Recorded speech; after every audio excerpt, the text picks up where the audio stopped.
Hey folks, just wanted to give you a heads up that the show that we're discussing today does have scenes with child abuse in it. Wanted to give you that heads up as a warning in case it is a subject that upsets you. Please enjoy our latest episode of Tone Deaf. Tone Deaf is the journey of a musical theater nerd, bringing musicals into the life of their musically challenged spouse. The reactions to the musicals are real and mostly unedited. This show is for ages 14 and up, because sometimes you just need to use a swear. Now sit back, relax, and have a laugh. You're listening to Tone Deaf.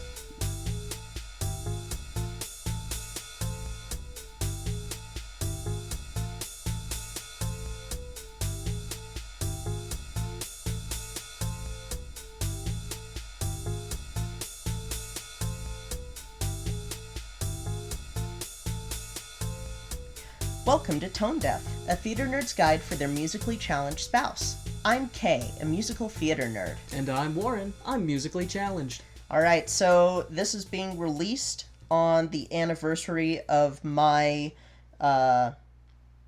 incarnation in a physical human body on this, the planet of Earth. When the Great Spirit said, no, you can't be a bird anymore, you have to be something else. Yep, and you went, I don't wanna! And it went, too bad. You get to be a hairless monkey. And I got dragged into this horrible, mostly broken body, kicking and screaming. Alright, so... And we're very glad that you're here. Aw, thanks. So, because it's my 31st trip around the sun, I wanted to do a show that I really like that's also extremely bizarre and will probably get some amazing reactions from you. We're gonna do Tommy. Tommy gun? No, Tommy is in the Who's Tommy, which we've already done our Who's on First jokes. Yeah. We got those out. Yeah. I was gonna do more than I was like, no, don't. So, this is a rock opera by my favorite band, The Who. The one that we're watching is the 1975 film. We've listened to some of the rock opera together before, and they did do some of it when we went to see The Who in Vegas last year. And then this year, when we're going to see them in September, they're going to be doing some more of Tommy, as well as their other rock opera, Quadrophenia, so... If Kay were to try and quiz me on which songs that we've listened to are from Tommy, I would fail horribly, so... Well, now you'll know which songs are from Tommy. Yeah, now I will. Now it'll be made clear to me. Yes. So, the original rock opera was released on May 17th, 1969, so it turned 50 this year, right? Yes, 50. Yes, that's the math. I was a math teacher.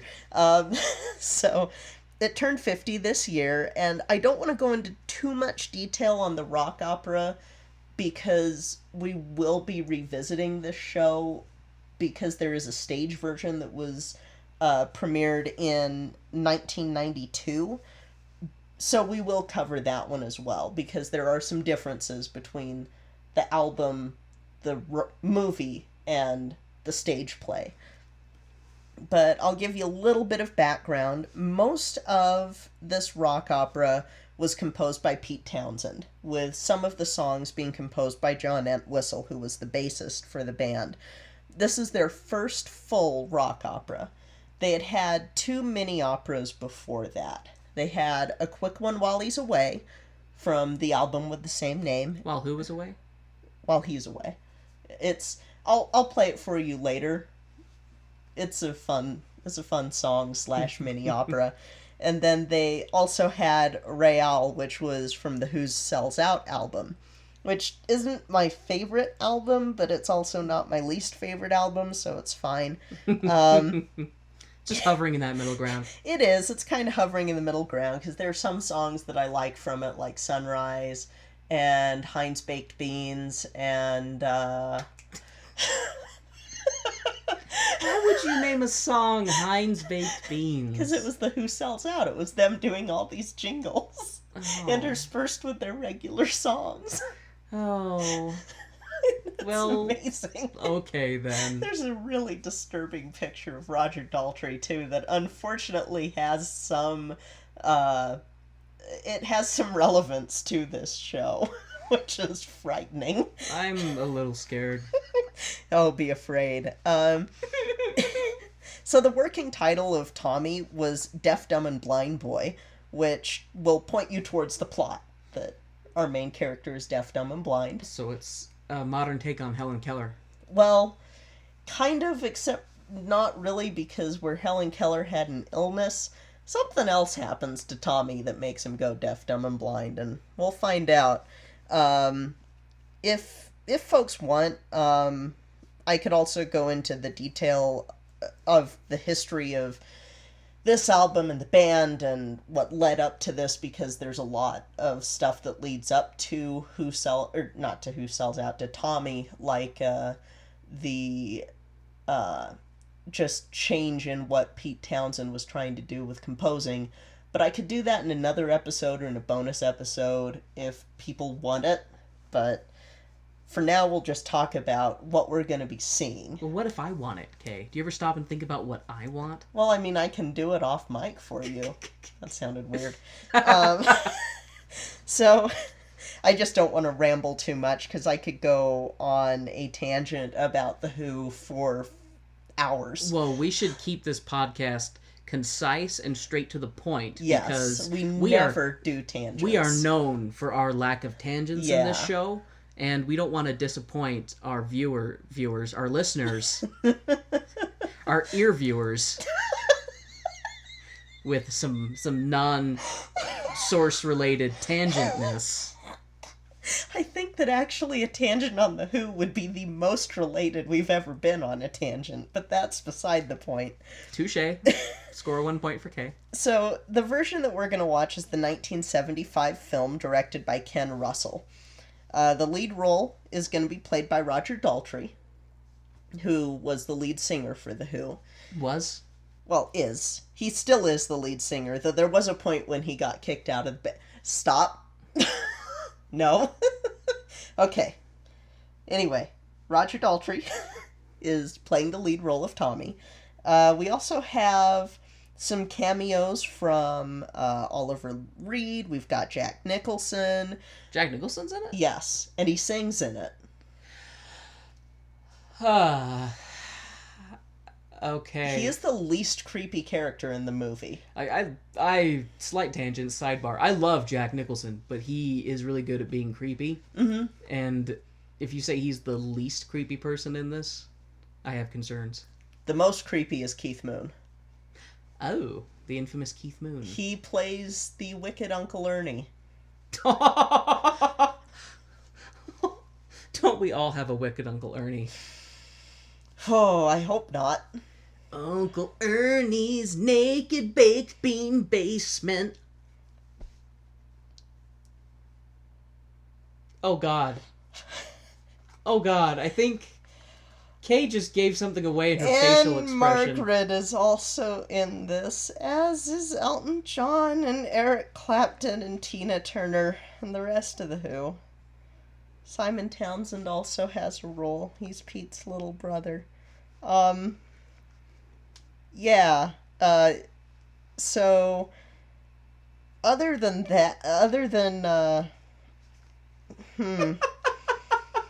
You broke my brain, Warren.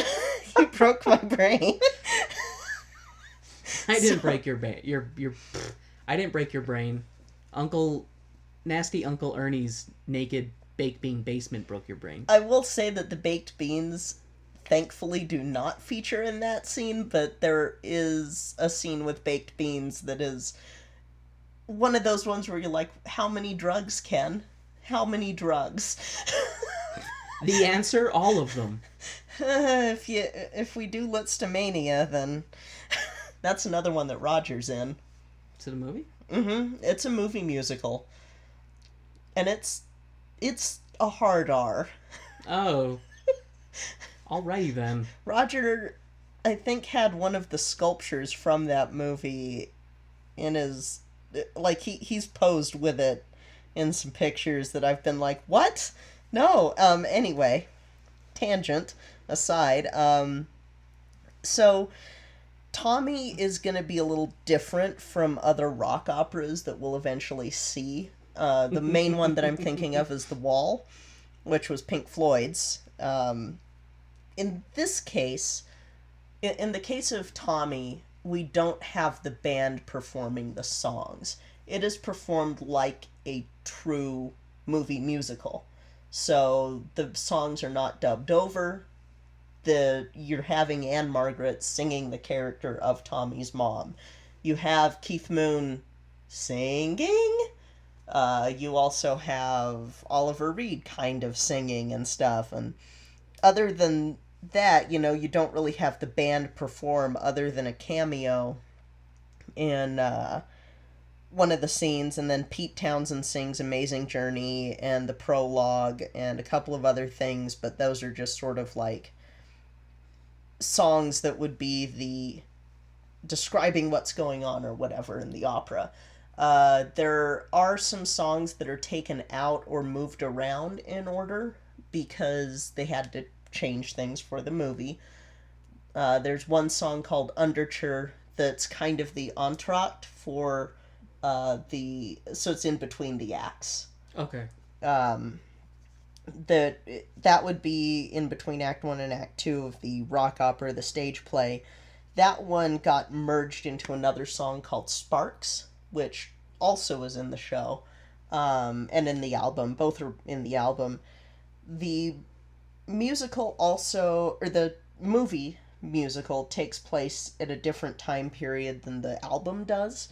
The album and I believe the stage play both take place after World War One. This is going to take place after World War II. Okay, so, okay.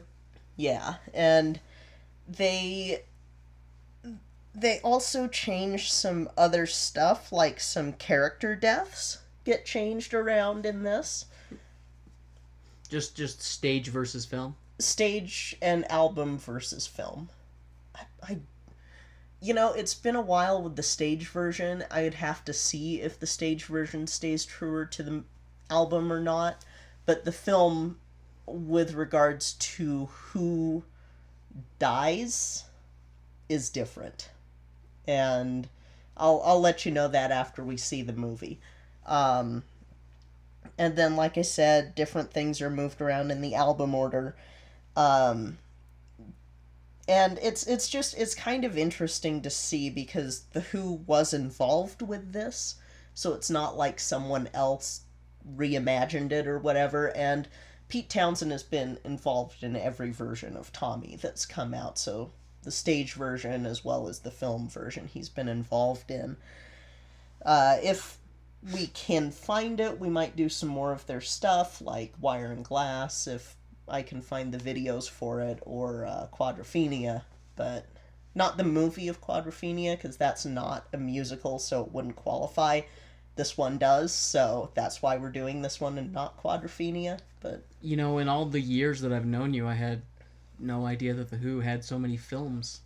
So Tommy is the only one that's got all of the music in it. Quadrophenia is based on their album, but only has a couple of the songs from Quadrophenia, when Quadrophenia is a 2-disc rock opera, and is my favorite album. And then Wire and Glass is a mini opera that they had in their latest album, Endless Wire, and that one, it's the only video that you could really see of it would be the videos that played while they performed it live.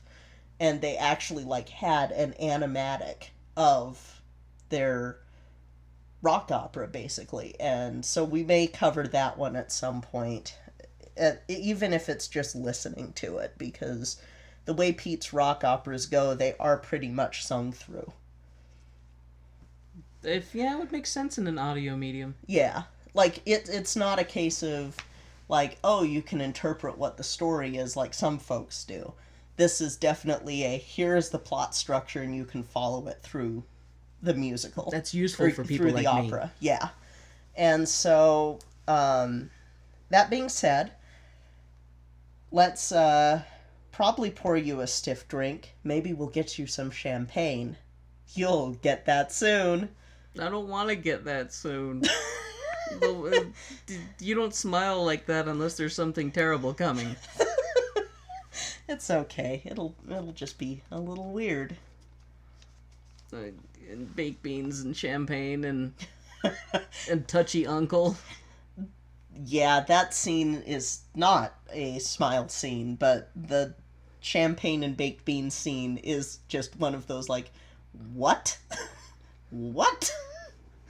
So, yeah. So this is my birthday present to you. You Yes. subjecting me to this. Yes. So all of the trauma that I'm going to be building up is your birthday present. Yes. Okay. Because I couldn't think of anything else. No, it's okay. It's not going to be that bad. It's just going to be kind of fun to hear your reactions to this. Oh God, why? Because it is weird. Like, it is a very 70s show. Because I say the baked beans scene, but, like, that's just one snippet. There's some weird imagery with this show. But somehow this was, like, the most commercial success of the director. Probably because The Who. Mm. But, yeah, it's going to be an interesting one. And I'm kind of excited, because this will prepare you for some other shows that we'll eventually tackle. I must prepare my body and mind and spirit. And I mean, you saw Hair, and that was weird.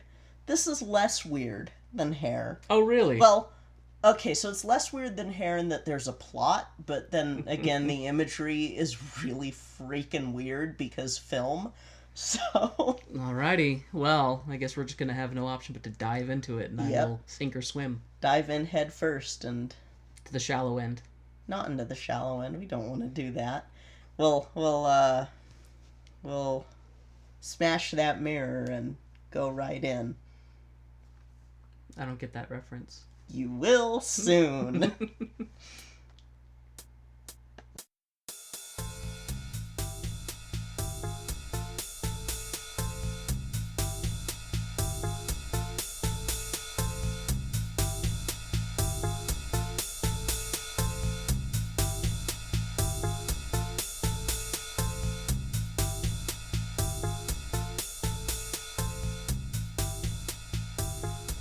Alright, before we get to Warren's review of this show, we want to take a quick moment and just thank our Playbill and stage crew sponsors. Our Playbill sponsor, Jasmine Wu, and our stage crew sponsor, Bianucci.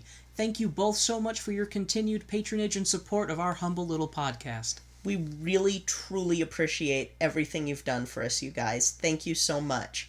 Now, let's listen to a brief ad from one of our favorite podcasts called History on Blast.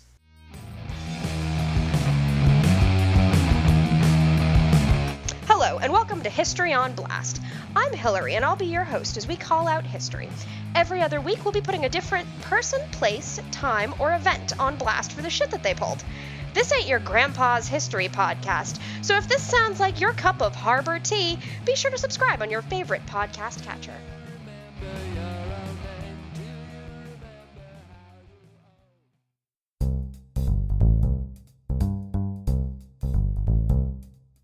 Welcome to the promo episode for Podcast Reviews Podcast, the podcast in which I review the reviews of my podcast. This is a promo, but it's also a full-length episode to show you kind of what the show's about and like. So if this is in your regular feed that you're hearing this is actually also going out to a bunch of other podcasts who are swapping promos in 60-second spots with me, so I put their promo on my podcast later. So this is a promo/episode to tell you what the show's about. If you already know, then thank you for listening and being a listener, but if you don't, my show called Podcast Reviews Podcast is about reviewing people's reviews of my show, Podcast Reviews Podcast. I go to iTunes, and every time I look at the reviews, I read and rate your reviews of my show about the podcast. I'm almost out of 60 seconds are up, so check out my show in iTunes, rate and review it, Podcast Reviews Podcast, and we'll see you next week. And now, the lights are going down and the music is starting back up, so let's hop into the second act of the show.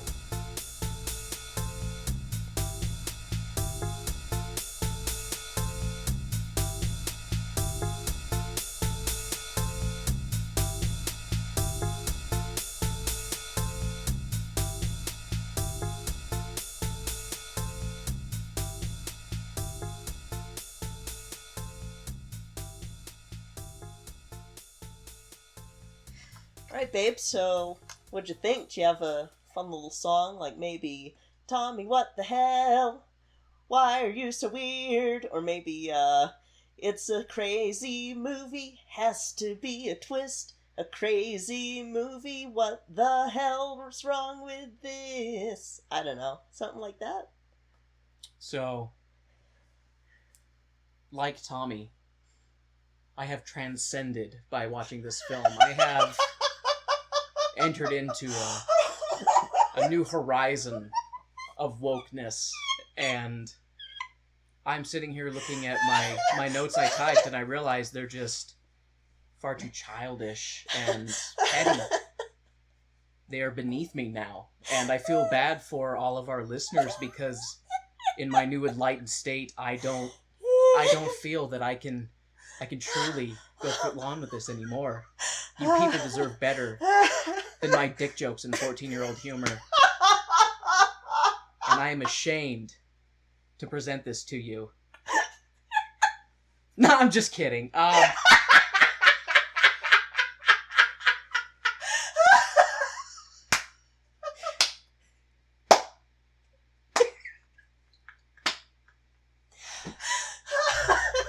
Just so you people appreciate that, I've never made Kay clap before, so I feel really good about that. Oh, God. I have a new way to describe something that's weird.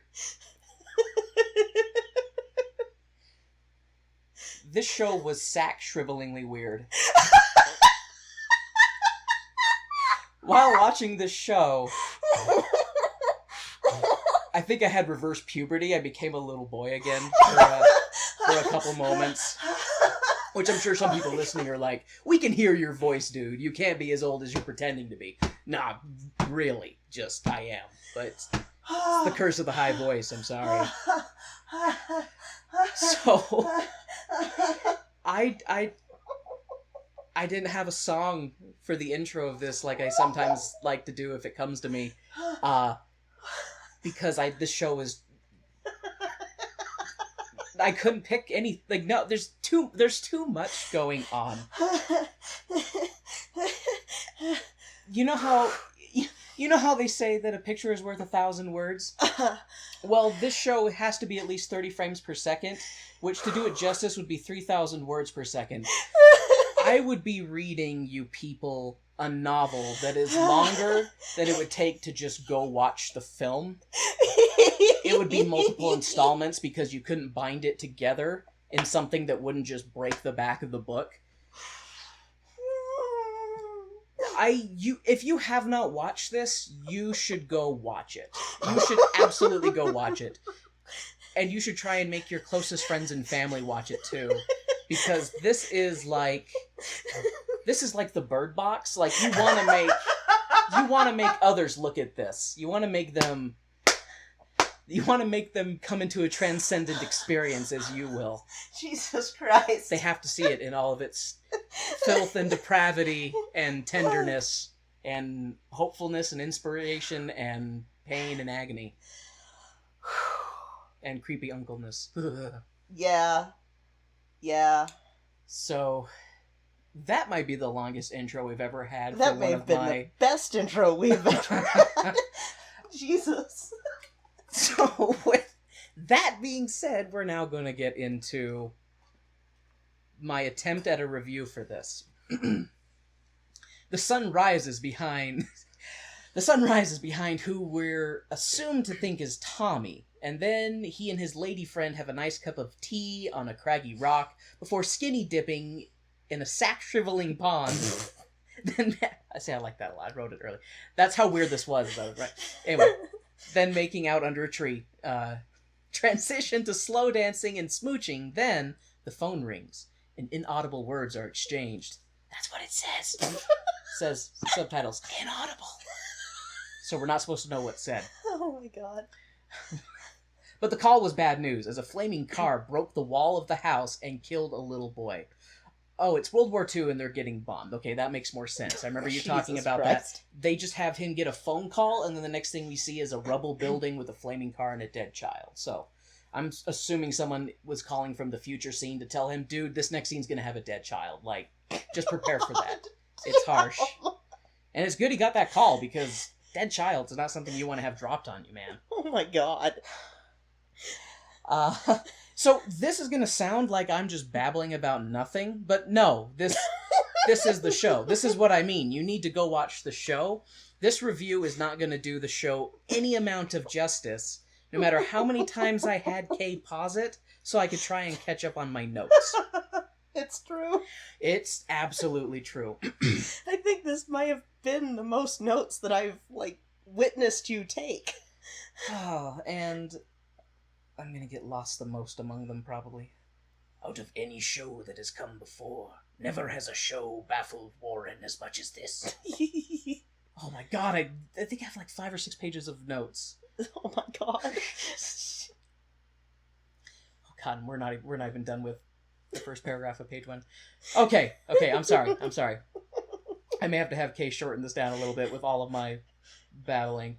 Maybe. Mostly unedited. But then, after the dead child, the happy couple boards a train on platform 9 3/4 to escape the war. Oh, it's just the man getting on the train because he's going to war. And I'm sure leaving behind a pregnant wife, because I'm sure such things are common element stories, is not going to be revealed later. It turns out that the husband is a fighter pilot or a bomber, some type of pilot. He flies in planes. And he dies almost immediately after takeoff. And his... That's not it, but okay. I mean, he's only on screen for a little while. I think he gets shot down. Okay, yeah. They transition to him, of course, in combat, but he gets shot down. But, for her, he takes off, and she goes and hides in her bed with a cage, and looks at his picture on the shelf, and then it falls off and breaks to symbolize that he's a dead man, and then we watch him die.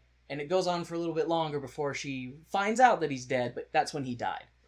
So he just dies immediately after takeoff. Beefs it. He beefs it hard and fast, which... He shouldn't have been wearing red. Oh, God. Yeah, he's a red shirt. The husband fighter pilot dies. The wife receives the dire news of her husband's unfortunate passing. While at work, making what looks like tank rounds or artillery shells, she collapses from the shock and wakes up in a hospital bed, giving birth to her son. A son. A son. A son. Yes, a son. We get it. She gave birth to a son on this, the day of victory. So in that scene, they're saying, it's a son. It's a son. I don't got the tune down. Kay can do it. But back me up. They're just saying, it's a son. Yeah, it's a son. It's a son. Do you understand, lady? You're having a son. A boy. Like his father. Sorry. I get it. She's having a son on this, the day of victory, because they have victory. They beat the Nazis, and World War II is over, and everybody's super exciting, and it's good news for this baby born on such a great day. Yeah. Unnamed wife cradles her newborn son while staring into the camera and picturing her husband dying. They cut to a winged penis memorial commemorating the fallen. It might be a bullet or an artillery shell. I don't think it is. Because as we know, war, for the most part, is just a big prick-waving dick fight, in the words of George Carlin. The mood is lightened up by a trip to Yogaville, also known as Barry's Holiday Camp, where we meet Uncle Frank, who is getting a little hands-on with Tommy's mom. He gives off the creepy vibes of Gollum mixed with Uncle Frank. Not my Uncle Frank, but the generic Uncle Frank in the metaverse, the one who becomes your stepdad Frank. The new happy family, and that's what happens. Creepy counselor, super nice guy Frank gets with Tommy's mommy and becomes his new daddy. And now he has Daddy Uncle Frank. which sounds really weird when you say it like that. The new happy family leaves Bernie's holiday camp and journey to their new home, which looks like a freaking mansion. That military life insurance money really pays out. Frank hangs outside of Tommy's room looking all creepy with Tommy's mommy, and the way they filmed that, he has his head up against the door is open and is against the wood frame, and it's zoomed in extra on his face, and has Tommy's mom and Tommy in the background, and he looks so creepy. He looks like someone who's plotting a murder, and I feel like I've judged this guy a little bit because I've pegged him for a creeper right from the very beginning, and I was right. And, you shouldn't judge people. You should wait until they reveal their character and then judge them. Yeah. But I judged him right away, and I turned out to be right. So I feel like I owe him an apology a little bit.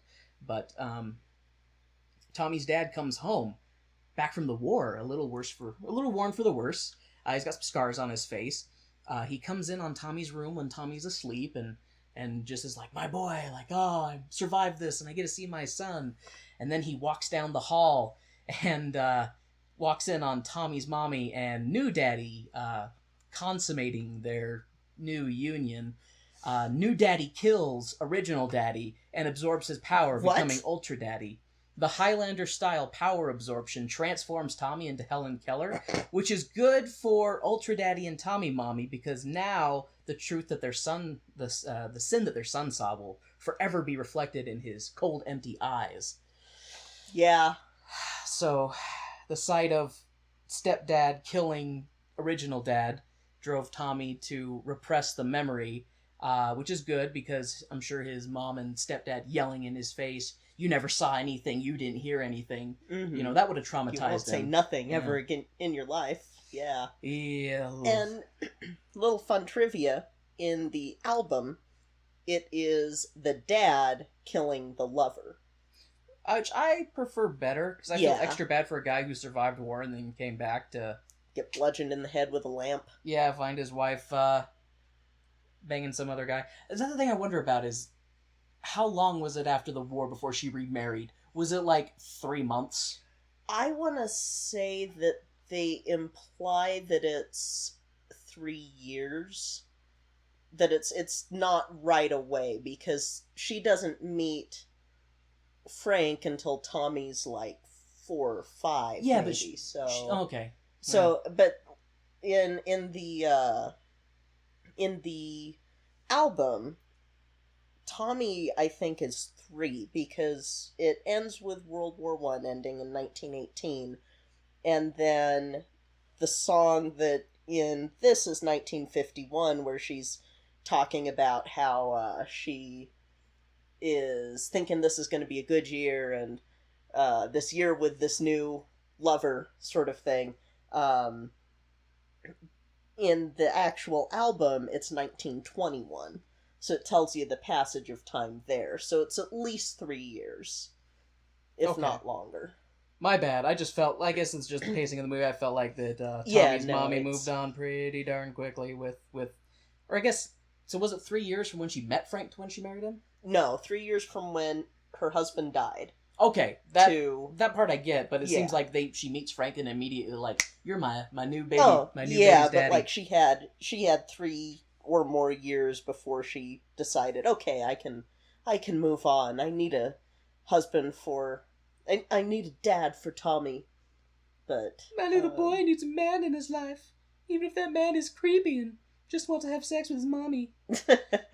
I mean, you never saw him really try to be a father to the kid until he went deaf, dumb, and blind. They're like, I know, we can snap him out of it with fun things. Mm-hmm. Because they attempt to bring Tommy out of his Helen Kellerism, but nothing works. Not amusement park rides, not video games, not the subtle reinforcement that Tommy is slowly driving his new family apart. Way to go, Tommy. Poor little dude. It's his fault that it's breaking up this new marriage because of his Helen Kellerism. It's just bringing so much... Because, murder. No, murder in front of child. Victim blaming, Kay. Victim blaming. Come on. Let's have this. Get on. Don't worry, she'll stab me later. Oh, Jesus.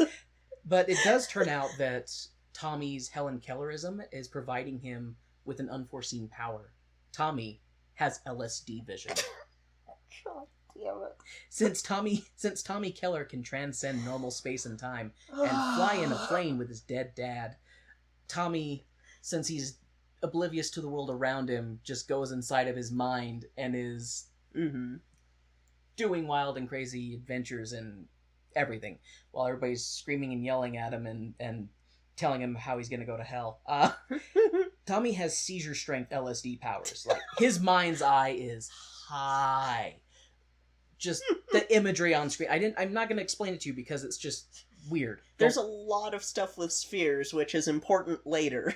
Spheres and mirrors. Go watch the show after this. Yeah. Or better yet, pause this, go watch the show, come back and listen to it, and then that way you'll know what I'm talking about. Or maybe you will, or you'll be like, no, my LSD trip was different. I don't know what you're saying, Warren.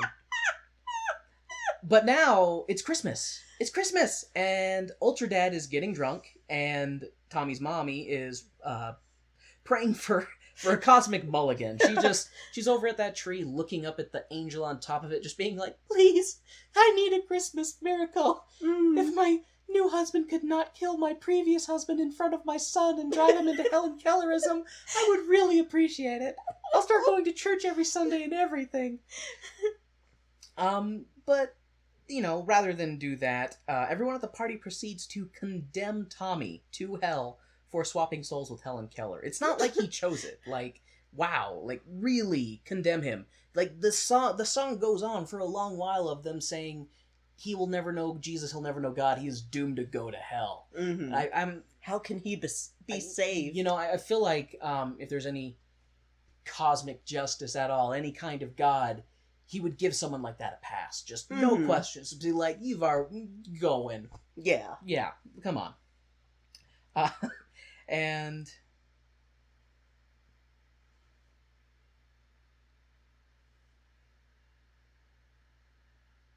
you can see Ultra Dad getting plastered and thinking of a way he could kill off Tommy. Like, you see it in his eyes, in the background drunk, like, if I could just find a way to get rid of this kid, life would be so much better. And he's actually kind of right, because Tommy punches baby Jesus on the manger, just proving that they're right to condemn him and that he's going to go to hell. Did you notice what he punched baby Jesus with? Was it Mary? Yes. Okay, he picks up Mary and then smashes baby Jesus with Mary. Yep. Yeah. Symbolism there. Probably. He's angry at his mom. I think. Possibly. I mean, I can kind of understand. I think really the stepdad's more to blame. Stepdad is more to blame, but, And now, suddenly, as a Christmas miracle, we are jumped forward 20 years, maybe? If that, because Tommy's supposed to still be pretty young. Like, he's a teen, I want to say. Okay, let's say 15 years. Yeah. Jumps forward 15 years, and now Tommy is an adult at church with guitar rock Jesus, who says that he can be healed, but no one's getting healed. Oh, Marilyn Monroe is here. Marilyn Monroe is, Jesus is worshipping at the shrine of Marilyn Monroe with her happy pills and magic potion. So has Marilyn consumed more souls than Jesus, and now Jesus worships Marilyn, hoping that he can rise to her star power, and the indoctrination ceremony, rather than bread and wine, is a happy pill and a good old swig of hard liquor.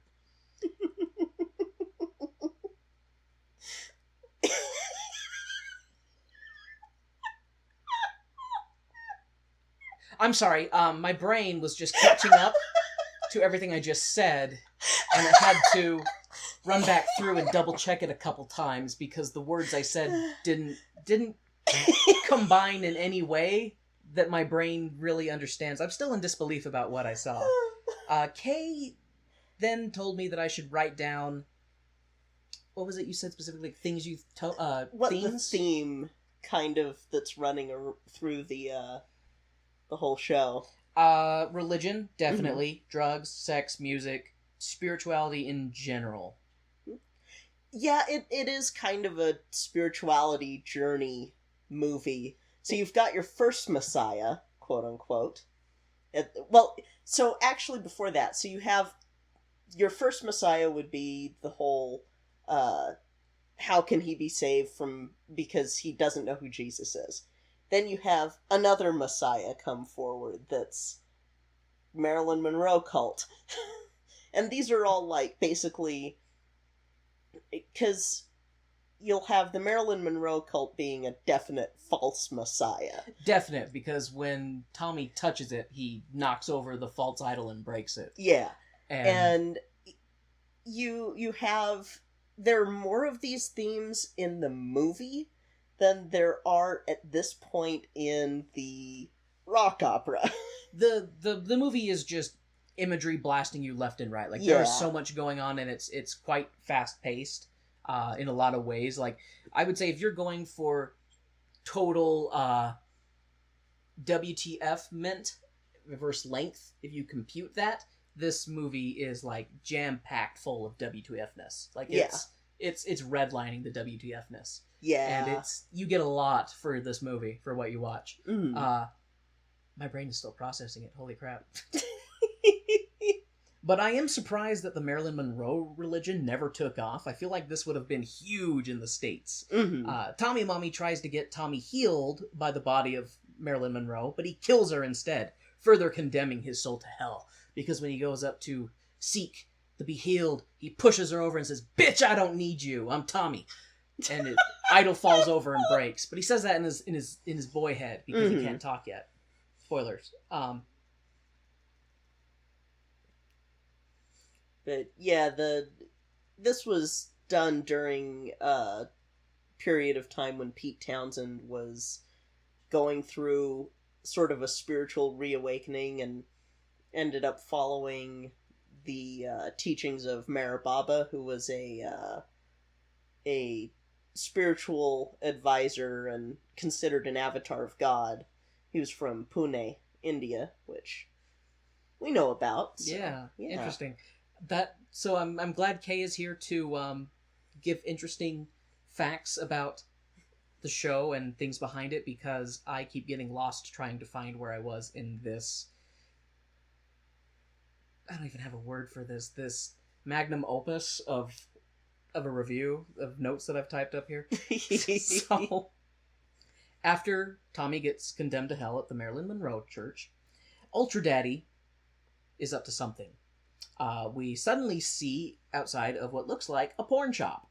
And I don't know if Ultra Daddy owns it or is the operator of it.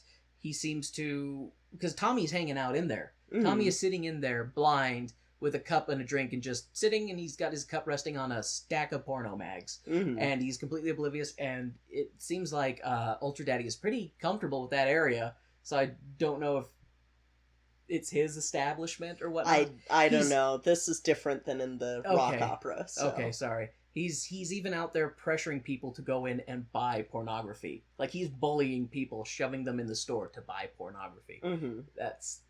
That's an impressive. That's an impressive version of salesman. I mean, the guy's an entrepreneur, but while they're in there, Tommy's working at the porn shop where Ultra Dad acquires the services of Gypsy Acid Queen, who will cast a spell of, oh god, she has a big ass syringe of red something. And the hula hoop angels of death escort Tommy into an Iron Maiden Acid Queen Gypsy Transformer. I don't remember that Transformer. She's terrifying.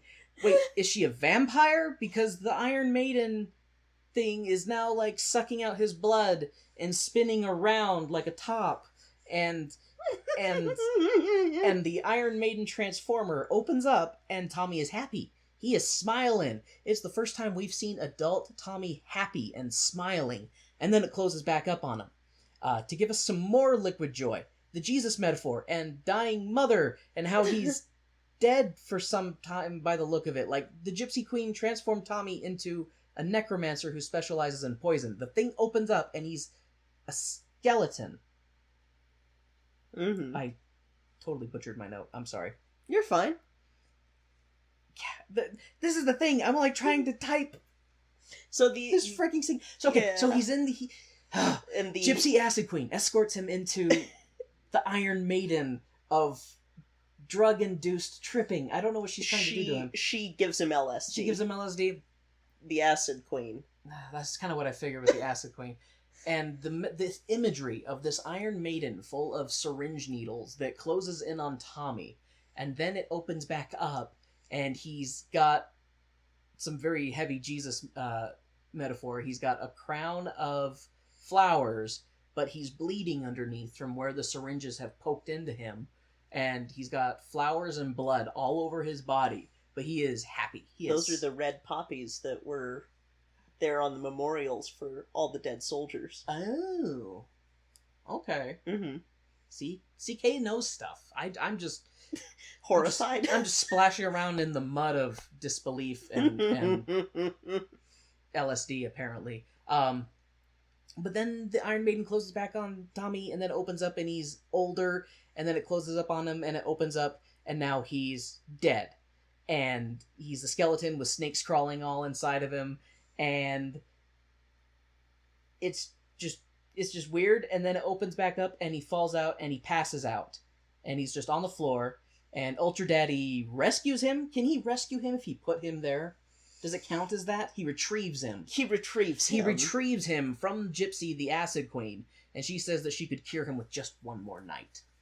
So I get... Of LSD. Of LSD. I get the feeling she's like, he didn't pop out of his stupor. Well, I guess I could just keep poking him with LSD needles until he wakes out of his stupor.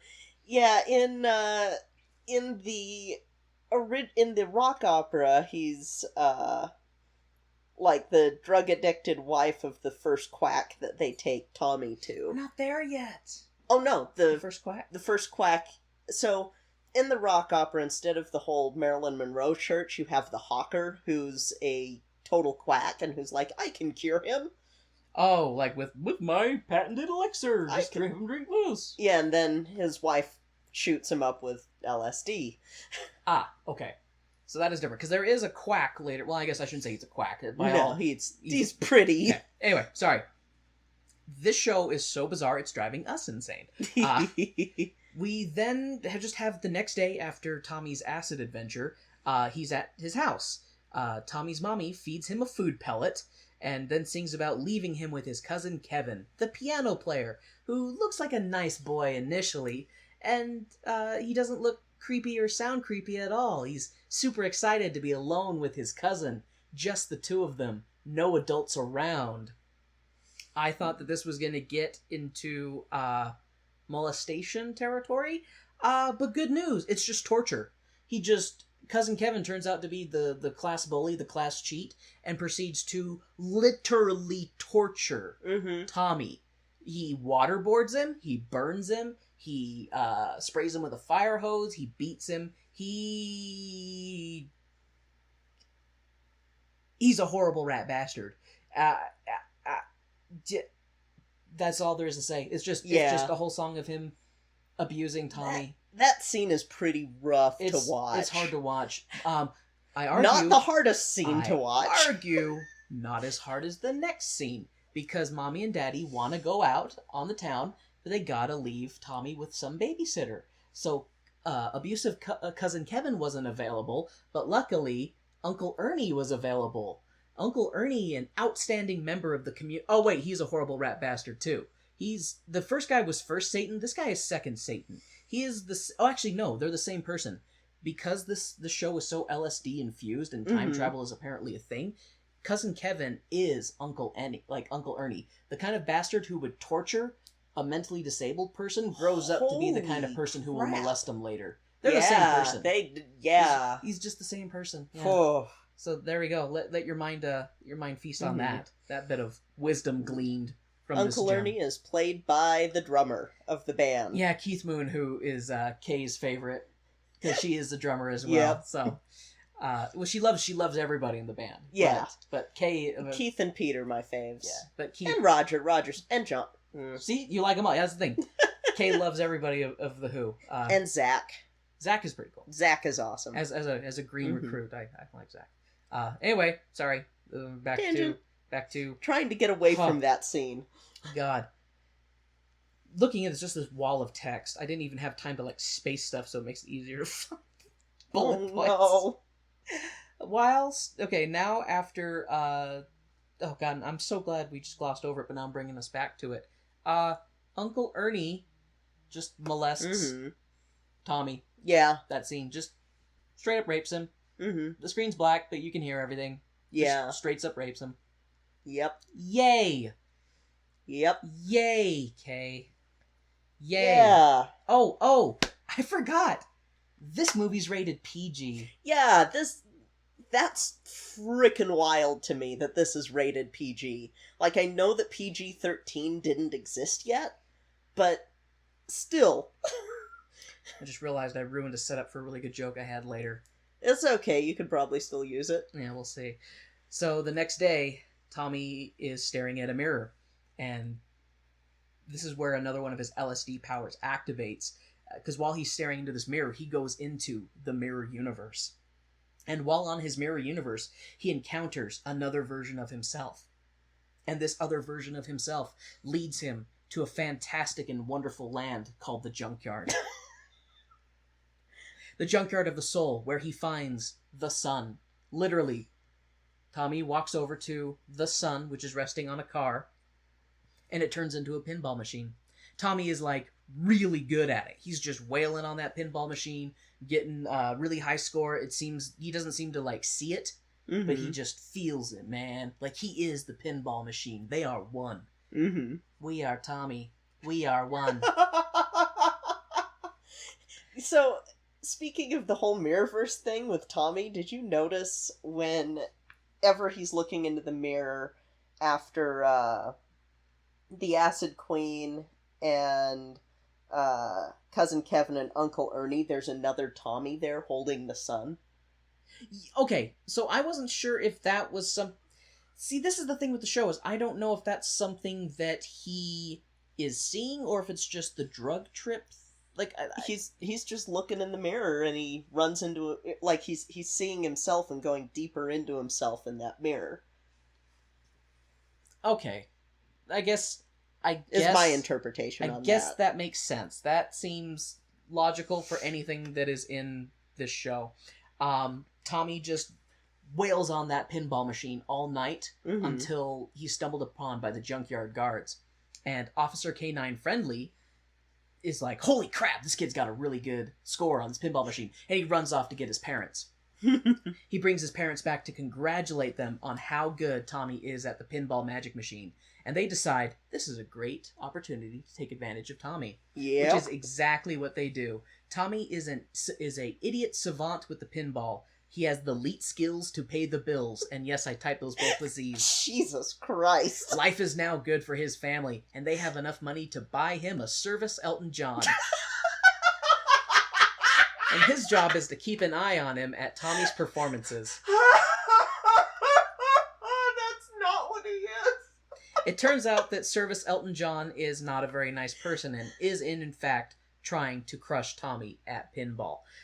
Service Elton was a bad Service Elton and ended up being devoured by the crowd, who carried him out to feed their young. It is the way of the pinball wizard. What the hell? Feed the fallen to the young, let them feed upon his flesh. They will grow in strength. The future will be bold. What the hell? The show has made me insane. Tommy's mommy is wasted at home watching her son on television. She sees him beat Service Elton John and feed him to the crowd, and he is just riding this crowd with the pinball crown. Just this dazed, happy look, doesn't really know what's going on. He just knows that people are moving him around. And she has a guilty drunk mom rage about how she hates her child, and I don't know if she doesn't ever say that she hates herself, and I feel like a more logical thing would be hating yourself for causing this to your child. She might be one of those people who she knows that she messed him up, but she can't come to terms with that, so she takes it outward instead of inward. I think that's probably it too, because she also sees her child as a constant reminder of what she did. Yeah, to breaking him. into all the commercials going on. The baked beans commercial, the chocolate commercial. Oh god, we're okay. Yeah. Kay brought up something that I was hoping my brain would gloss over, because I only have so much weird space on my internal RAM, and I cannot process all of the weird in this movie. I mean, it's really good, but holy shit, you guys, is it just weird? So, while Tommy's mommy is wasted and watching her son has her guilty drunk rage, she hurls a bottle of champagne at the TV, and... What the hell did you type? I don't know! Kay read my note, and I'm reading it now, and I'm not going to read what it says, because it's not...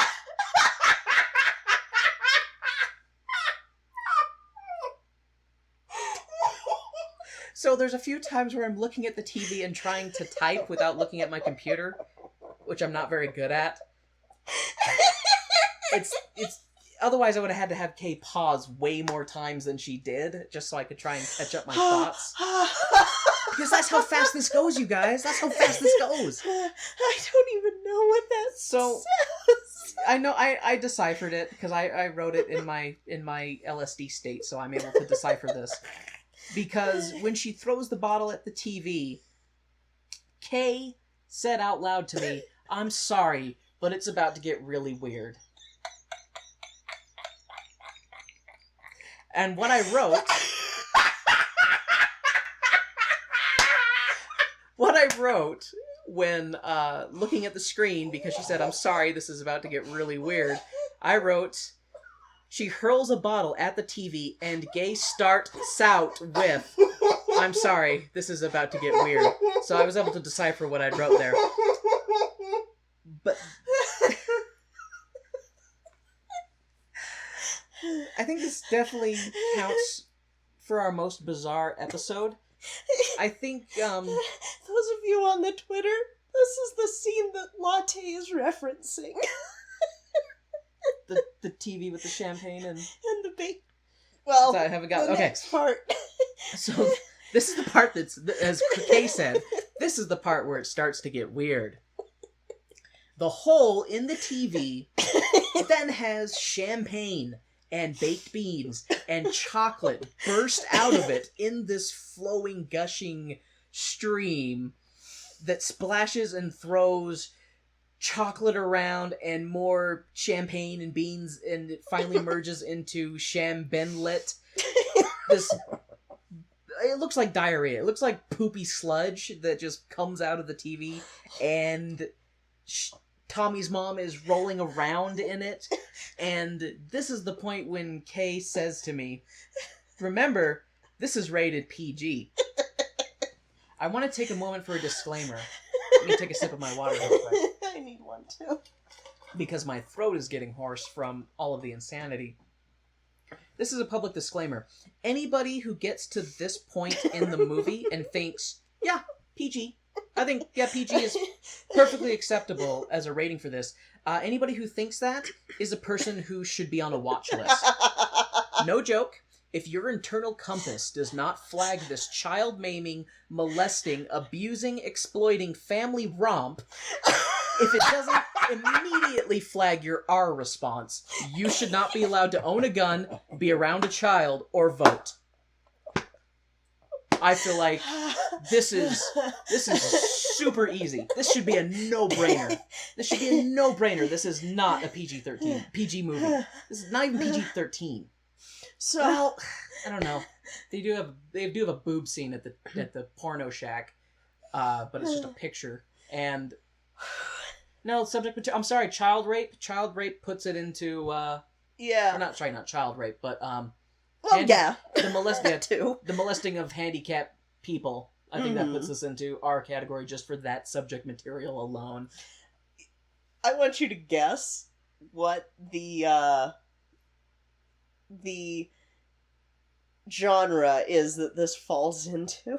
There's a genre?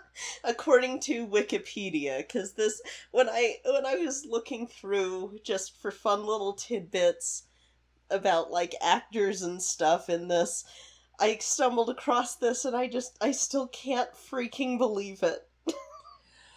Genre. What genre does a little boy who swaps souls with Helen Keller, discovers he's really good at pinball, gets beaten, molested, exploited, and then his mother rolls around in chocolate baked beans and champagne. I'm scared to know the genre that this is. Is it psychological horror? It should be. Is it emotional bewilderment? Is that a genre? Anything that just makes you go? Is WTF a genre?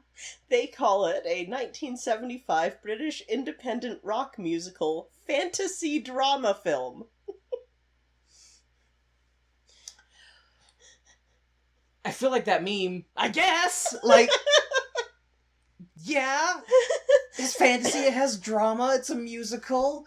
I mean, not what I would think with fantasy, but you know. The imagery alone makes it okay. It's an LSD fantasy. There we go. We need that. We need that little asterisk there. Warning: this is not a fantasy unless you've taken LSD. Yeah. And probably more than any human being should ever consume under any circumstance. Jesus. Yeah. So, Ultra Dad. I should start calling him Bad Dad. He's not Ultra Dad. He may have defeated Original Dad and consumed his soul and gained his power, but he's pretty crappy. He lets his stepson be abused and molested. He is now Bad Dad. Original Dad is better than Bad Dad. Even if Original Dad died like moments after takeoff. He is a bad pilot. Bad Dad shows up to see Tommy Mommy and her champagne and chocolate guilt seizure that is this... He has this look on his face like, this is what, number 37? And he just walks around her like, same shit every Thursday. Like, what I love, too, is that when he walks in, the room is pristine except for the champagne bottle in the TV. Oh. And she's just rolling around Yes. on the floor. Kay made an interesting point. The champagne chocolate baked bean volcano coming out of the TV wasn't really happening. It was just because she was drunk and whatever. Had a break with reality. Had a break with reality. So when the husband comes in, she's just rolling around on the floor looking high, I guess. I don't know. I don't have... I'm doing my best. I'm doing my best here. I'm doing my best here, folks. I hope that you're out there listening going, you can do it, Warren. You can do it. I know you can.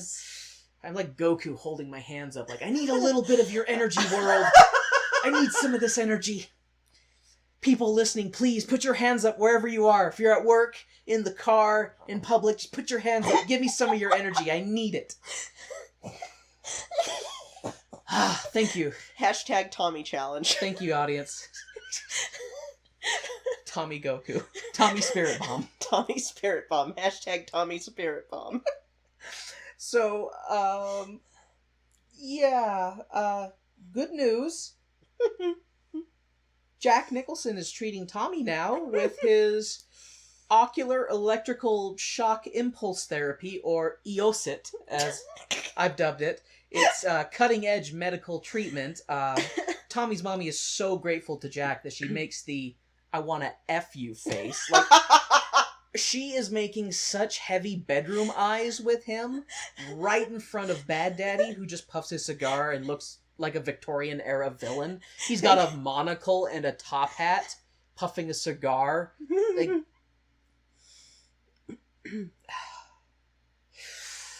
Sorry, the Spirit Bomb energy wore off too quickly. This is a level of Come on, guys! Hashtag Tommy Spirit Bomb. Tommy Spirit Bomb.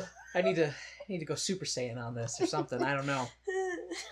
So, after they leave Jack Nicholson doctor's office, Tommy and Mommy is in the backseat of the car with Tommy, who's just kind of...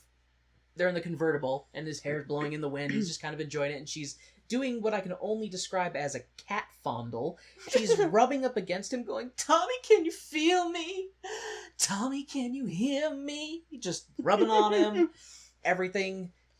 Little creepy. Just saying. After that, she realizes that Tommy can see himself in mirrors, but only in mirrors, which is why Kay kept saying, mirrors are going to be important, and I'm like... I can't keep up. Mirrors are the least of my concerns right now. I have child molestation and bullying and acid trips and pinball. Mirrors can take a backseat.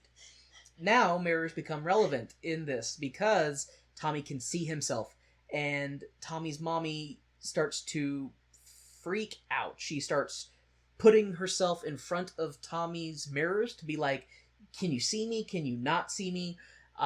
She kind of freaks out, and she pushes Tommy through a mirror and into a pool, which sounds like bad construction on a house to me. I don't know safety regulations. It just seems not very stable. But Tommy falls into the pool and is born again, I guess. Tommy comes out of the pool and is snapped out of his comatose state. He is now free. And he pulls a full-on Forrest Gump, and he runs. And runs and runs and runs and runs into the fifth dimension and travels across space and time via green screen. Tommy is running on the ocean. Tommy is running everywhere. He's just running. On lava. On lava. That's what I said. He transcends Forrest Gump. He starts running so fast that he finds himself in the fifth dimension where he's just in any space and time that he wants to be via the power of his pinball prowess, I guess. I don't know. You know, this actually has some stuff in common with Forrest Gump, because Forrest Gump was really good at table tennis. Mm-hmm.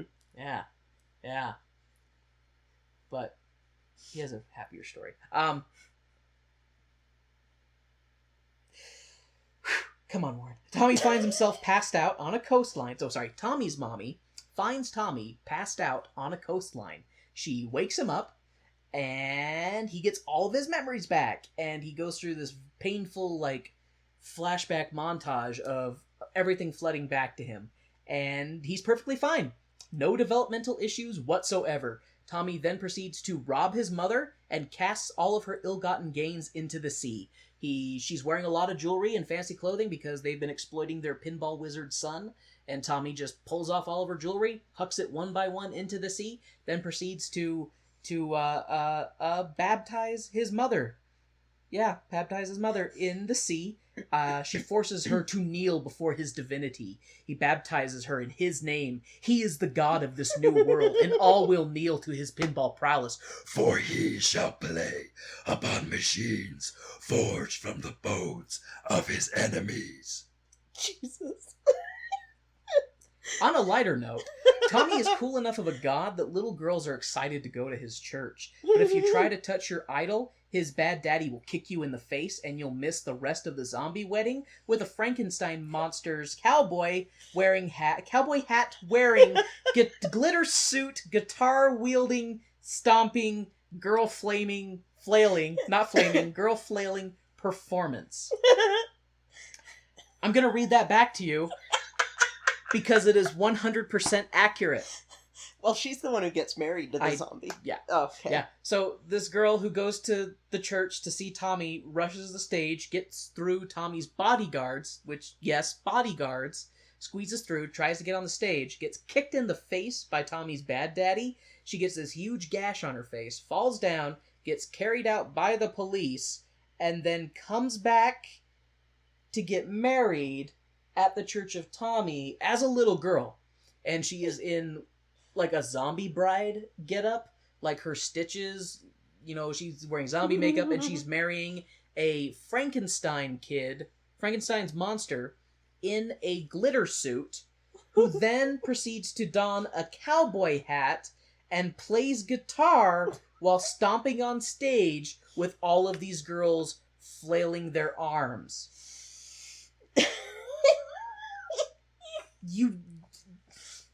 I can't believe I read that twice. Like, I read it twice, and I saw it, and I still don't believe what I'm saying. I feel like I don't ever need to do LSD, because this show has done it for me. I don't know if there's anything I could see on an LSD trip that could top what is being presented. Okay, enough of cowboy hat wearing Frankensteins playing guitars while wearing glitter suits and stomping on stages. You know how I made this joke before, but remember when I said a picture is worth 1,000 words? This is 30 frames per second, 3,000 words a second. I just can't, people. Not even with Goku Spirit Bomb energy. I just can't. This is too much for one mortal man to handle.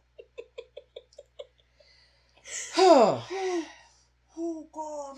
However, it is during the zombie wedding scene.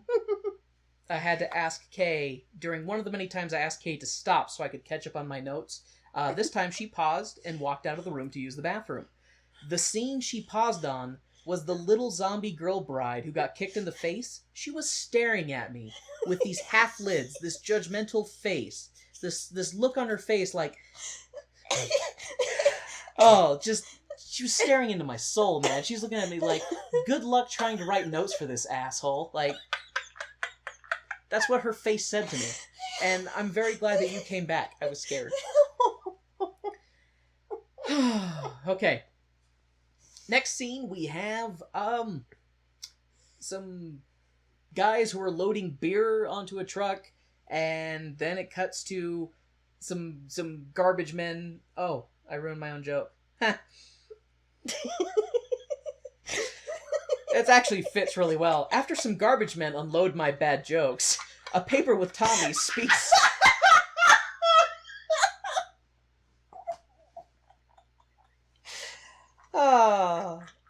Sorry, Kay is in a laughter seizure right now. I need to make sure she doesn't choke on her own tongue.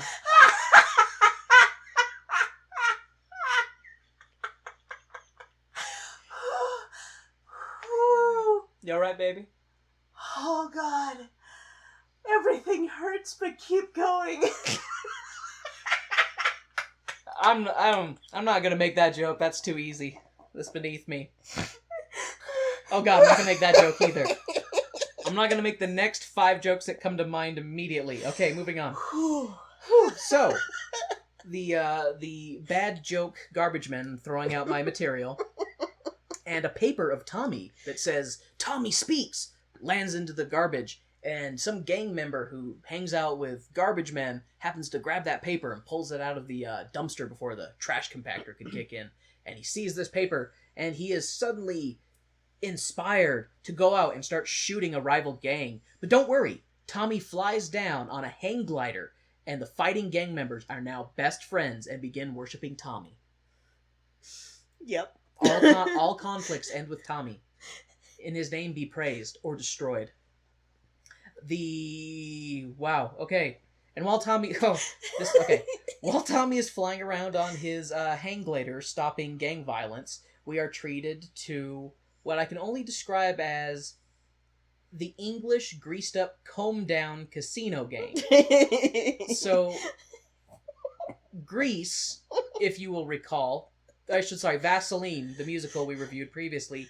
there was a guy from a gang called the Scorpions who had what I refer to as a comb down.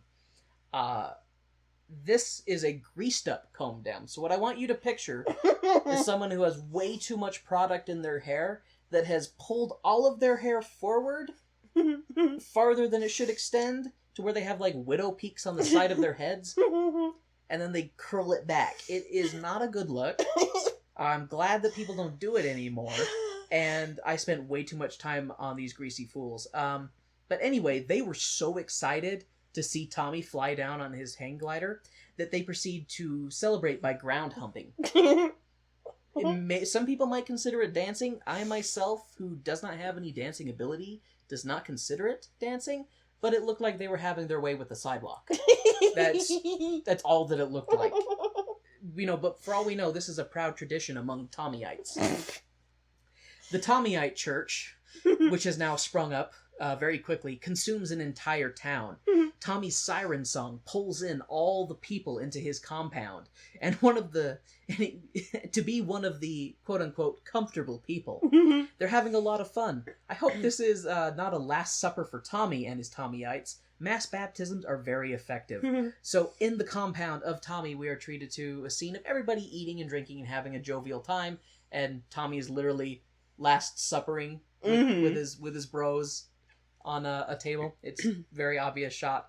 And then he baptizes a bunch of people in a pool because is chlorine magic? I know it kills germs.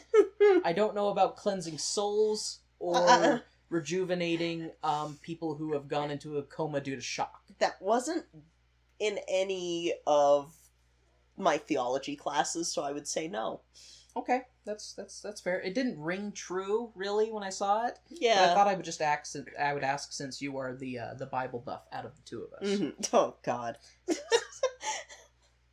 So there are too many Tommyites. The Tommyite movement has expanded beyond what they can keep in this compound, and Tommy tells Bad Daddy that they need to expand. They need to increase the size of their structure and how many people that they can bring in, because the only way to achieve. Sorry, I jumped down on my note. So Tommy needs to expand, and they do. Like, they start opening up. You see this map, and it looks like the kind of thing you would see in a supervillain movie, Mm-hmm. and it's a picture of the world, and they've just got these little Tommy church pins everywhere, Yeah. and they're acting like supervillains who are trying to take over. And keep in mind, Tommy is pure and has done nothing wrong. It is douchebag daddy and mommy exploiting Tommy, Yeah. and they see this Tommy religion as another way to make money, I guess. Especially Bad Daddy. He seems to really be enjoying it a little too much. Yeah. He's very bad. He is But- very bad. But he's all behind it. But they go to at the new Tommyite compound, since they need to expand, they create these portable deprivation masks. So they plug your eyes, ears, and mouth Mm-hmm. so that you can't hear, see, or speak. Mm-hmm. And they want to get you more in touch with Tommy and achieve true inner Helen Keller-ness, and then true enlightenment will be yours, because the path to enlightenment is paved with Helen Keller. One of the... Actually, it's the gang member who picked up the trash paper and was inspired to go shoot people. He is the first one to be like, you know what? This is bullshit. And he Yeah. takes off his deprivation mask and smashes his machine and gets really, really angry. He hates how corporate Tommy has become, man. He misses original Tommy. When Tommy wasn't pressured by the man and wasn't trying to be mainstream, Tommy was just being true to Tommy. That's what he misses. And so he starts a riot. And yeah, he misses how corporate Tommy's becoming. So Tommy tells a bunch of his followers to, quote, put a cork in it. And I don't know how I like Tommy. Tommy looks at the screen when he says, you know where to put the cork. And it's really creepy. And I don't like it. You don't want Roger Daltrey telling you that you know where to put the cork? I don't want Roger Daltrey telling me where to put the cork. You sure? No, this is creepy. It's just, I don't like it. The look in his eye made me feel unsafe, Kate. I need an adult. But you were talking about how good Tommy looked. How good Roger looked. You were a Roger guy. Moving on. More so than me. The Tommyites proceed to play pinball, pinball their hearts out en masse at Tommy Camp. They don't like it, and they decide to rebel against their god by smashing his expensive pinball arcades. The horde of rabid unfollowers assault and kill Bad Daddy and Tommy Mommy. I mean, yeah, that's what it is, right? That is amazing! They followed him, and then they unfollowed him. Oh my god! At first they gave him a thumbs up, then they gave him a thumbs down. You know what?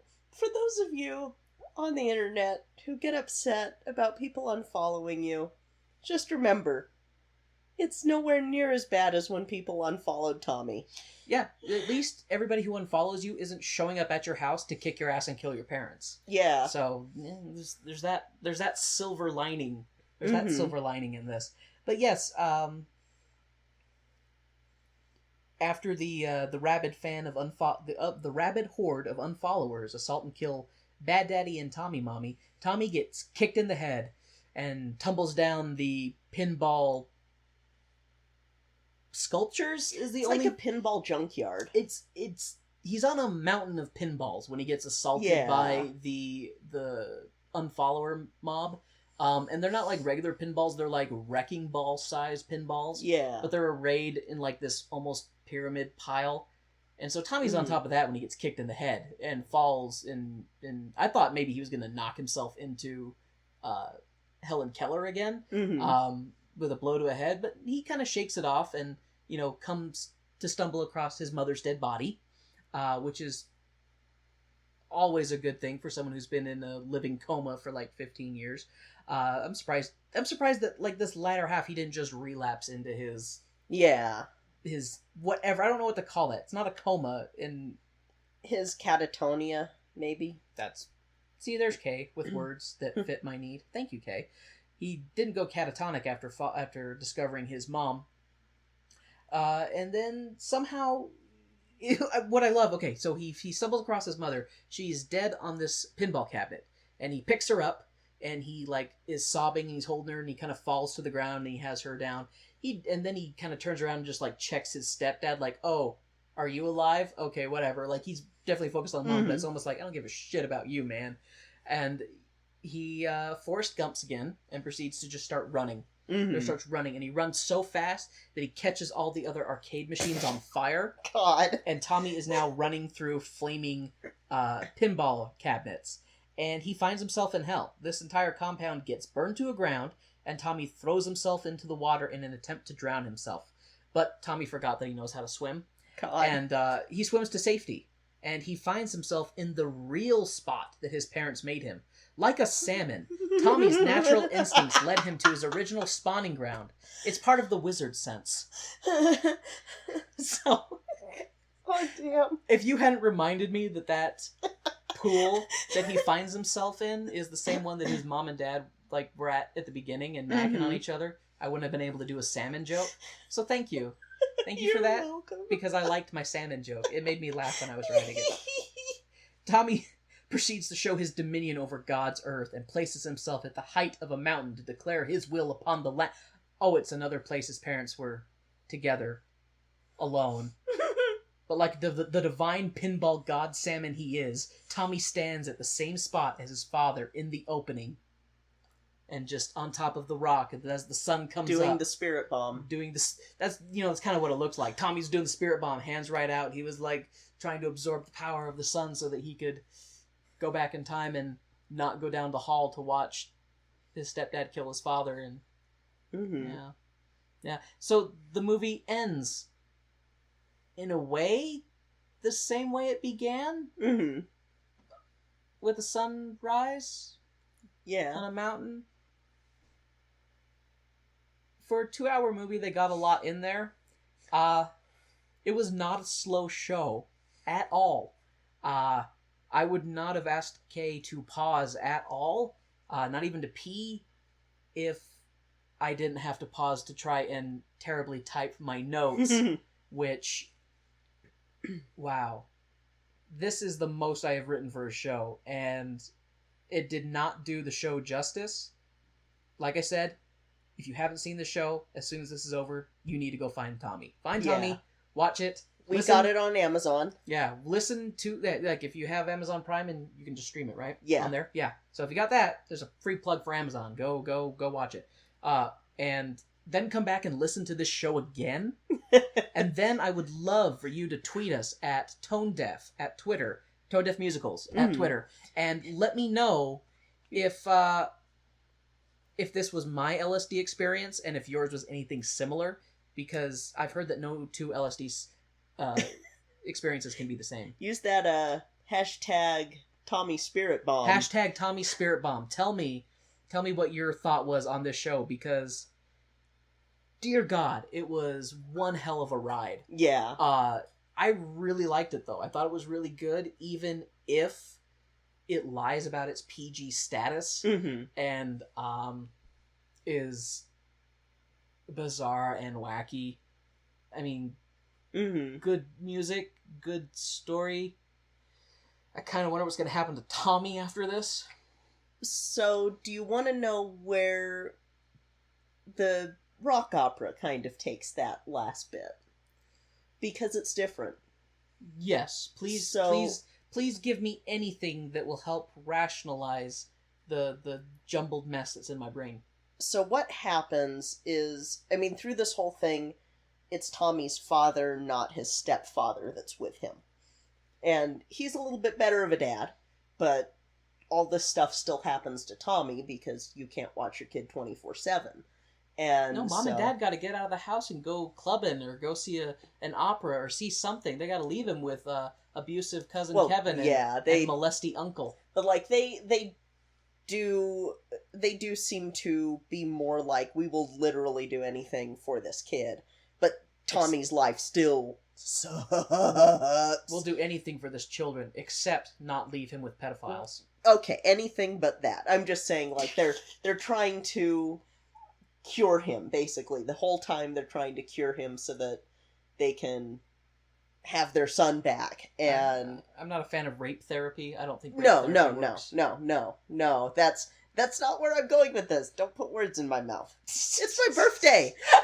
I'm sorry, I'm ruining your birthday show. But you knew what you were subjecting me to. I am just one man. Sorry. So, what I was saying was, when the holiday camp thing where Tommy, because that's what this is called, is Tommy's holiday camp, when everyone turns on him, they don't kill his parents. They just are like, screw you, and they leave. They angrily leave, but they still just leave. They storm out without burning the place to the ground? Yeah, and Tommy goes back inward with that.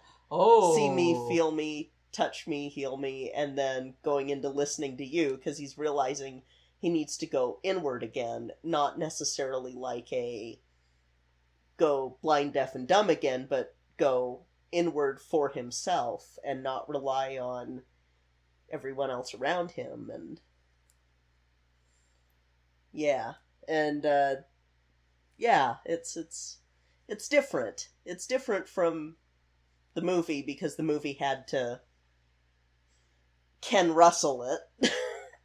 I will say, I was going to ask you if the show, the live show, was any less weird than the movie, and I think I answered my own question because through the magic of film, you can create an LSD experience to share with everybody right in their face. Yes. I've been to a Who concert with you before, and granted, there's a lot of light shows and stuff going on with the music. Yeah. But it's definitely a better experience and less LSD-y than some of the stuff Tommy went through in this. Yes. Yeah. So, this show, I don't know. I think I used all of my words, or I'm approaching using all of your words. Using all of my words. My brain, you know the little guy inside your brain? He's hovering over the emergency shutdown button. Yeah. So, fun fact, there is another, well, maybe not fun, sort of fun fact. There is another movie musical that we might do by the same director called Lisztomania, starring Roger Daltrey as Franz Liszt. I have heard you talk about this a bit, but... So where Tommy is weird, Lisztomania goes, hold my beer, mate. Just crank it up to 11, as Spinal Tap would say. Yeah, and it's... I am not 100% sure if it's not rated R, it should be. It absolutely should be. Because if you thought that Tommy was, definitely not deserving of PG-13, Lisztomania, that one takes a swan dive. Sorry, I stand by my original comment. Child Oh molestation. No, it still doesn't that need to be PG. No, it's just that's automatic R. That's automatic R in my opinion. This makes Tommy look PG. Oh, I'm really scared then. Like, is it as rapid fire of an LSD trip? Jesus. That's a yes. Oh my god. Like, it's enough to kill an elephant, and it's one of those movies that I have only seen it once, but there is a scene that I will never forget. It's seared into your brain? It is seared into my brain. I didn't want to see it, but I saw it. And I still... Those of you who know this movie... that one will probably have to be a bonus episode. You may have to pay to listen to the Lisztomania one, Pay because for the pain. That episode is gonna break our trying to be 14 and up. I'm just gonna warn you. That one's gonna get the explicit tag. That one's gonna get the explicit tag, which is why it will be a patron only. There will be F-bombs abound. A lot of them. Because you will need that release. Whew. Ken Russell just, I mean, yeah, a brilliant director, but wow. And then you take Pete Townshend's stuff and merge that. This is not a movie that I feel like I could watch with any frequency, but it is absolutely a movie that I think I will not say everybody should watch, because I think this might be too much for some people, but I think most people should watch this. Yeah. If you are not easily daunted by the bizarre or horrific, because like we've said many times, there are 2 scenes in this that are child abuse and very triggering. One is, in my opinion, worse than the other, but they're side by side. They're right there. It's a double-barreled shotgun of holy shit, because it's bam, one barrel. Oh god, what's the next thing? Bam, other barrel. And then you're like, just let me die. And then Tommy goes into the mirror and becomes a pinball wizard. Yeah. Oh my god, those words that I just that's the thing, man. I feel like in trying to explain the show like that, I can see why you have never really tried to ever explain this show to me at all. You're like, no, we'll just watch it. You're like, I can't really explain it, we'll just watch it. Because you can't explain Tommy. You can't explain Tommy. You, not without sounding like you deserve to have some electric shock therapy to snap you out of whatever you're in. Yeah. Like, oh, okay. Yeah. Wow. This one's crazy. This one's crazy. Nuts. This one's crazy, y'all. This one's crazy. I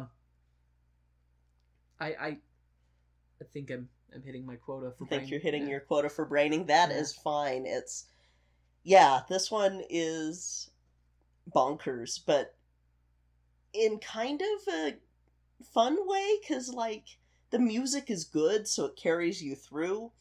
There are your parts that are just horrific and bad, but then you have your parts where it's like, but this is kind of interesting visually. There's a lot of cool visual things that keep your attention in it, and it is a journey and an experience. Yes. And it is good. So, all criticism aside, it is good. Just let's etch that into the commandment. Mm-hmm. This show is good, so saith the Warren. Yes. But weird. It is very weird. There are other rock opera, like there are other full rock opera, Quadrophenia, nowhere near as weird as this.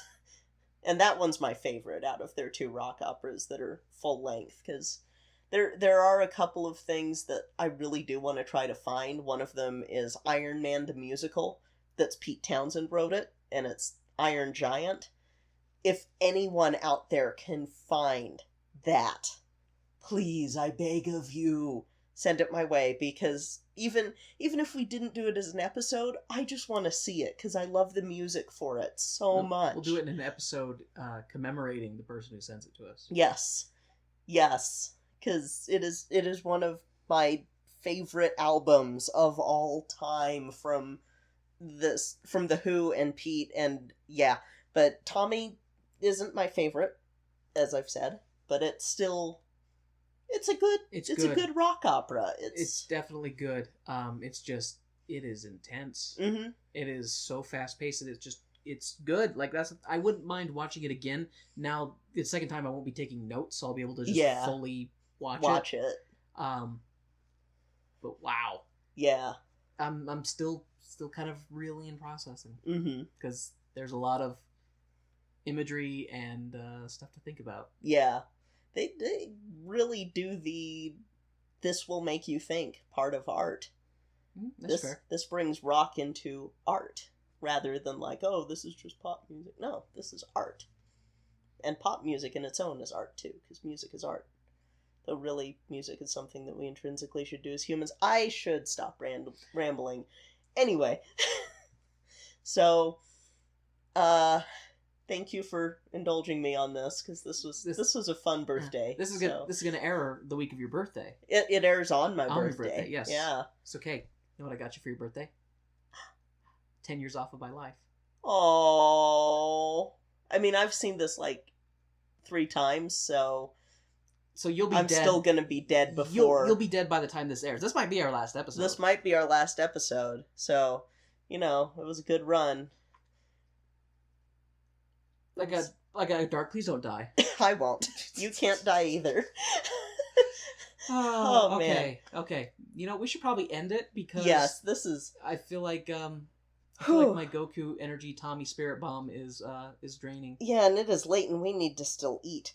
So, thank you guys so much for listening. Our next episode is not this. It's actually a little bit more mainstream of a show. And I kind of, if I can get it, I want to do a back-to-back with it. Yes. Next week, we are going to watch the 2005 film of Rent. Now I know that you can't buy love, but you can rent it with kisses, right? Yes, you've heard me sing that one in the car a few times because I really like that song. Yes, so this is one that I'm semi familiar with. Yeah. I mostly only know it as AIDS the Musical. Yes. Yeah. Yeah, it's an unfortunate thing to But I hear that's good. It's very good. I hear that's good. Yeah. But Kay will be having tissues the whole time. So, yeah, next week, Rent. I paid rent. Well, it's the musical. Mortgage. Rents. I don't know. So thank you guys so much for listening. Like we said earlier, let's get the Tommy Spirit Bomb hashtag. Oh, please do it. Let's try and get that going. Just even one will make my day. Just come on. You that person right there that's like, oh, Warren, you're sometimes funny and give me a chuckle. Just tweet Tommy Spirit Bomb at Yes. Tone Deaf Musicals on Twitter. Yes. You can also find us on Facebook at Tone Deaf Musical. If you have a Discord, you can join us on the Podcast Junkie Discord server. We've got our own room on there, and we've already had a couple of people join in, and just in general, I would join that community just to get all of these great podcasts, because it's a group of independent podcasters, and it's an awesome community. There's also a lot of fans, a lot of listeners of different shows there.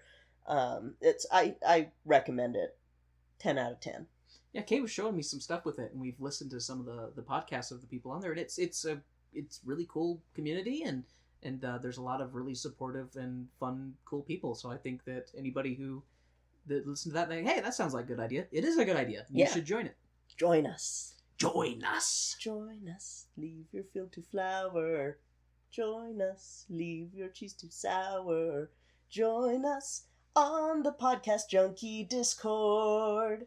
Doodly doo. If you would like, you can also email us at tonedeafmusical@gmail.com. And yeah, do you have anything you want to say? Or Oh, I feel like I have said enough. Okay. Oh man, So this was good, and you should go watch it. And, Go watch Tommy. And if you have already, I'm sorry. And also, was your LSD experience the same, or was it different? Thank you guys so much. That'll be it for this week. I'm Kay. I'm Warren. And this has been Tone Deaf.